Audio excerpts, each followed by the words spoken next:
नमस्कार, मैं हूं माही सिंह और आप देख रहे हैं नेक्स्ट 9 न्यूज। आज आपका बहुत बहुत स्वागत है हमारे खास प्रोग्राम देश की हकीकत में। आज बात करने वाले हैं उत्तर प्रदेश की राजनीति को लेकर। जिस तरीके से योगी आदित्यनाथ की मुश्किलें बढ़ी हुई हैं, माना ही जा रहा है कि अब योगी आदित्यनाथ किसी भी तरीके से पीछे रहने वाले नहीं है। ऐसे में जिस तरीके से देखा जाए तो केशव प्रसाद मौर्य और अनुप्रिया पटेल के लिए पल्लवी पटेल से मिलकर उन्होंने एक दांव चल दिया है। अब योगी आदित्यनाथ ने दिल्ली की तरफ रुख कर लिया है और वो जिस तरीके से लोकसभा चुनाव में जो जो गलतियां हुई हैं उसके फाइल लेकर योगी आदित्यनाथ ने दिल्ली में अपनी रिपोर्ट सौंप दी है। अब उसका क्या असर देखने को मिलेगा? क्या केशव प्रसाद मौर्य को जिस तरीके से सीएम पद का दावेदार माना जा रहा था, अखिलेश यादव ने जो मॉनसून ऑफर दिया था उस पर क्या विराम लग जाएगा? इन तमाम मुद्दों पर चर्चा करेंगे और ये भी जानेंगे कि आखिरकार मायावती और चंद्रशेखर आजाद का क्या रुख रहने वाला है और इस बार कांग्रेस पार्टी कितनी सीटों पर उपचुनावी मैदान में उतरने वाली है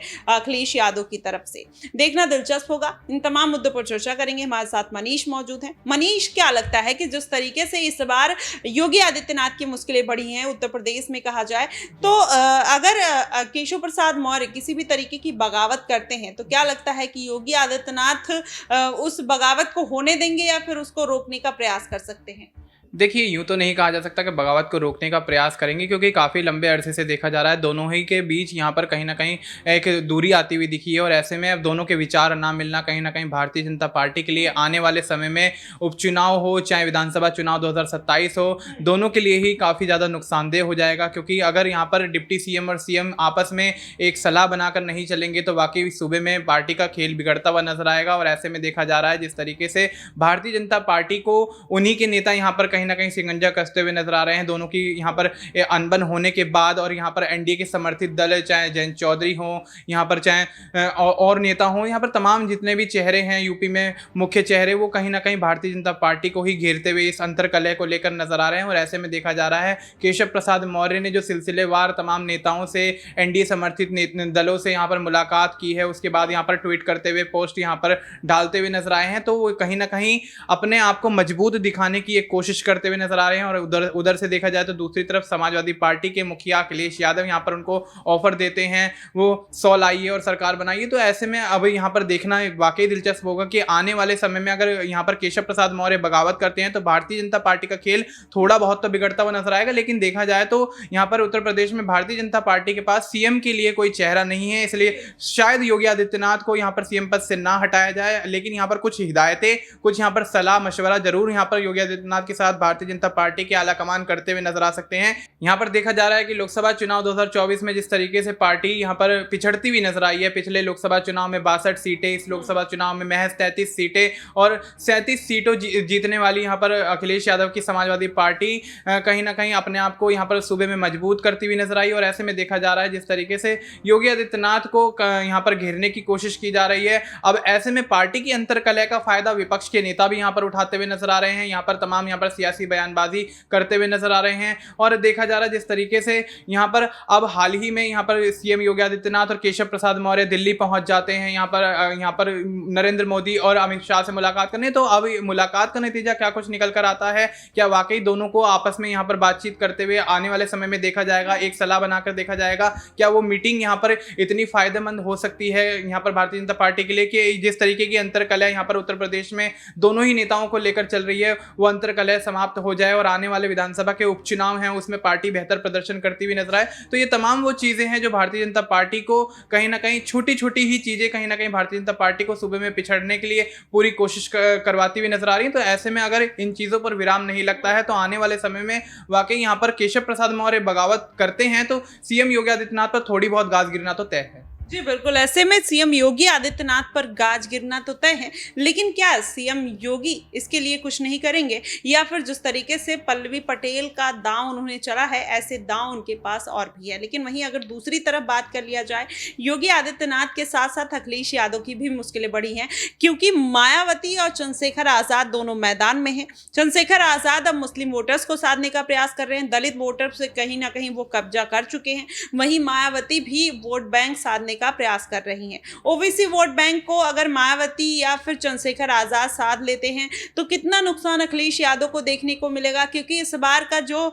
वोट पड़ा है इसी बात को लेकर पड़ा है, शिक्षा, महंगाई, बेरोजगारी। और अगर बात कर लिया जाए तो संविधान बदलने का एक जो जुमला बीच में चलता हुआ दिखाई दिया था कि भारतीय जनता पार्टी संविधान खत्म करना चाहती है, इसी का फायदा चंद्रशेखर आजाद को मिला, कहीं ना कहीं अगर देखा जाए तो अखिलेश यादव को भी मिलता हुआ नजर आया। तो क्या इस फायदे को इस बार भी इस्तेमाल किया जाएगा इस बार के उपचुनाव में? मनीष, क्या लगता है, अगर ये इस बार भी संविधान का मुद्दा उठाते हैं, चाहे आजाद हो, चाहे अखिलेश यादव हो, चाहे मायावती हो, तो कितना फायदेमंद साबित होगा उनके लिए? देखिए जी, बिल्कुल यहाँ पर माही जिस तरीके से देखा गया लोकसभा चुनाव में भी यहाँ पर संविधान का मुद्दा उठता हुआ नजर आया, तो ऐसे में अब ये देखा जा सकता है कि ये वो चीज़ें नहीं हैं जिनके बेस पे आप यहाँ पर चुनाव लड़ें। चुनाव लड़ना होता है एक नेता को गरीबी के मुद्दे पर, यहाँ पर बेरोजगारी के मुद्दे पर, शिक्षा के मुद्दे पर। ये तमाम वो चीज़ें हैं जो बहुत छोटी छोटी चीज़ें हैं, लेकिन इन छोटी छोटी चीज़ों से देश का विकास, यहाँ पर सूबे का विकास होता हुआ नजर आएगा। और ऐसे में देखा जा रहा है जिस तरीके से चंद्रशेखर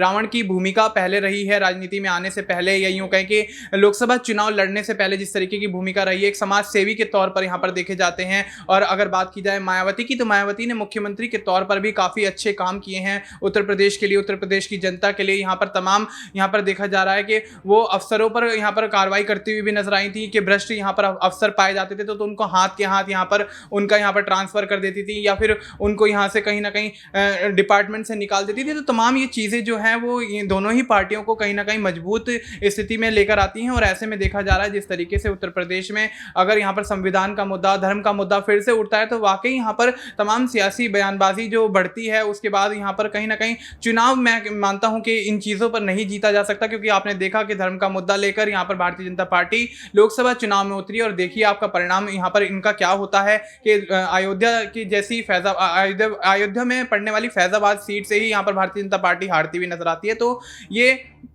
मुद्दे पहले यहाँ पर राजनीति में बेशक चला करते थे, लेकिन अब जो है यहाँ पर लोगों को विकास चाहिए, हर क्षेत्र में यहाँ पर कहीं ना कहीं काम चाहिए। तो अब हर क्षेत्र में अगर आप काम करेंगे, जनता का विकास करेंगे, तो ऐसे में इन चीजों से ही कहीं ना कहीं आप वोट प्राप्त कर सकते हैं। लेकिन अगर मनीष, इसी का फायदा चंद्रशेखर आजाद रावण उठाते हुए नजर आ रहे हैं, और इसीलिए वो तमाम ऐसे छोटे छोटे मुद्दे उठाते हैं, जैसे नीट का मुद्दा, हाथरस का मुद्दा। और आप देख लीजिए रामपुर में और राजस्थान में ऐसी तमाम घटनाएं हुई, बिहार में हुई, तो उस मुद्दों पर वो बात करते हैं। लेकिन वही मायावती हैं, वो कहीं ना कहीं ट्वीट कर देती हैं, फिर उनका मामला वहीं खत्म हो जाता है। इसी बात का फायदा कहीं ना कहीं अखिलेश यादव ने भी उठाया, छोटी छोटी मुद्दों को ट्वीट करना, कहीं ना कहीं जनता की आंखों के तारे बनते हुए नजर आए इसी की वजह से। जी बिल्कुल, यहाँ पर मायावती की बात की जाए, अखिलेश यादव की बात की जाए, ये एक नेता का अच्छा स्वभाव है कि यहाँ पर वो इन चीज़ों पर एक्टिव है, इन चीज़ों को लेकर एक्टिव हैं और ट्वीट करते हैं, लोगों को सांत्वना देते हैं यहाँ पर, और उनके साथ खड़े होने की तमाम यहाँ पर बातें करते हुए नजर आते हैं। लेकिन अब जमीनी मुद्दे जो हैं, अगर आप जमीन पर उतर कर नहीं देखेंगे तो यहाँ पर कोई फायदा नहीं है। और ऐसे में देखा जाए, आप अगर सत्ता में हैं, सत्ता में नहीं भी हैं और सत्ता में आना चाहते हैं, तो ये वो चीजें हैं जो आपको एक मुख्य चेहरा सत्ता का बनाती हुई नजर आएंगी। क्योंकि जिस तरीके से देखा चंद्रशेखर रावण आजाद यहाँ पर लोकसभा चुनाव लड़ने से पहले लोगों के मुद्दों को यहाँ पर अच्छी तरह समझते हुए नजर आए, लोगों के बीच जाते हुए नजर आए। शायद यही वजह है कि यहाँ पर लोकसभा चुनाव में नगीना लोकसभा सीट से उनको इतनी बड़ी प्रचंड जीत यहाँ पर मिलती हुई नजर आई। और देखा जाए तो जिस तरीके से यहाँ पर मायावती और अखिलेश यादव ट्वीट करते हैं, तो महज ट्वीट करना ही नहीं होता, यहाँ पर लोगों को यहाँ पर जाकर उनको दिलासा देना होता है, उस चीज पर काम करना होता है, उनके विकास के लिए यहाँ पर तमाम चीजें यहाँ पर करनी होती हैं, जिसके माध्यम से आने वाले समय में वो आपके फेवर में आए, आपको वोट करें, आपकी पार्टी को आगे बढ़ाएं। तो ये छोटी छोटी चीजें ही कहीं ना कहीं राजनीति में किसी पार्टी को मजबूत करती हैं, किसी नेता को मजबूत करती भी नजर आती हैं। लेकिन देखा जाए चंद्रशेखर रावण आजाद की अब तक की जो राजनीति में भूमिका रही है, चाहे आम लोगों से मिलना हो, उनके मुद्दे उठाना हो, संसद में भी वो खुलकर दिल खोलकर बोलते हुए नजर आते हैं। लेकिन देखा जाए तो जिस तरीके से चंद्रशेखर रावण आजाद की भूमिका उत्तर प्रदेश की राजनीति में यहाँ पर देखी जा रही है, तो आने वाले समय में वाकई वो और भी सीटें यहाँ पर कब्जाने में कामयाब रहेंगे, और पार्टी जो दूसरी है विपक्षी पार्टी, उनको भी करारी टक्कर देते हुए नजर आएंगे। जी बिल्कुल, और भी करारी टक्कर चंद्रशेखर आजाद देते हुए नजर आ सकते हैं। ऐसे में अखिलेश यादव और योगी आदित्यनाथ और मायावती मैदान में है, कौन कितने वोटर्स को साथ आ सकता है। और इस बार के उपचुनाव में कितनी सीटें अगर अखिलेश यादव निकाल लेते हैं और उसमें चंद्रशेखर आजाद भी 2 से 3 सीटें निकाल लेते हैं तो जाहिर तौर पर उनका जो कद है और भी बढ़ता हुआ नजर आएगा और साथ में भारतीय जनता पार्टी का जो अस्तित्व है, जो एरा है, वो धीरे धीरे खत्म होता हुआ नजर आएगा या फिर बढ़ता हुआ नजर आएगा। आपको क्या कुछ लगता है, आप हमें कमेंट बॉक्स में जरूर बताइएगा। फिलहाल के लिए बस इतना ही। देश और दुनिया की तमाम खबरों के लिए हमारे साथ बने रहिएगा नेक्स्ट 9 न्यूज पर।